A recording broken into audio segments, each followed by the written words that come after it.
Welcome to Raghav real estates and properties. இன்றைக்கி பார்க்க போகிற 60 சென்ட் உள்ள கமர்ஷியல் ப்ராப்பர்ட்டி எங்கேன்னு பார்த்துட்டோம்னா பொள்ளாச்சிங்க. பொள்ளாச்சியிலேருந்து வடக்கு சைடு ட்ராவல் பண்ணி வந்தோம்னா, அதாவது Palladam to Tiruppur NH main ரோடுங்க. அதுலேயே ட்ராவல் பண்ணி வந்தால் நெகமத்துலேருந்து ஒரு 10 நிமிஷம் ட்ராவல் பண்ணி வந்தோம்னா இந்த லேண்டை ரீச் பண்ணிடலாம். இன்றைக்கி நம்ம பார்க்க போகிறது 60 சென்ட் உள்ள கமர்ஷியல் ப்ராப்பர்ட்டி தான் நம்ம இன்றைக்கி பார்க்க போகிறோங்க.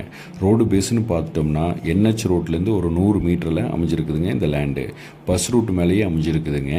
ரோடு பேஸ்னு பார்த்தா ஒரு 300லேருந்து 450 அடி ரோடு பேஸே வருங்க. ஸ்கொயரான ப்ராப்பர்ட்டிங்க, இன்வெஸ்ட்மெண்ட்டுக்கு சூட்டபுளான ப்ராப்பர்ட்டிங்க. அதாவது ரீவேல்யூஷன் பார்த்துட்டோம்னா NH ரோட்லையெல்லாம் பார்த்தீங்கன்னா பெர் சென்ட் 5 லட்சத்துலேருந்து 6 லட்சம் கேட்குறாருங்க. ஆனால் இந்த ப்ராப்பர்ட்டிக்கு ஓனர் என்ன ரேட் கோட் பண்ணுறாருன்னா பெர் சென்ட் 2.25 லட்ச ரூபா சொல்கிறாருங்க. சொல்லும் விலை தானுங்க. உட்காந்து இன்னும் பேசி கம்மி பண்ணல. வேறு ஏதாச்சும் டீட்டெயில் தேவைப்பட்டால் ஸ்க்ரீனில் தெரிய நம்பருக்கு கான்டாக்ட்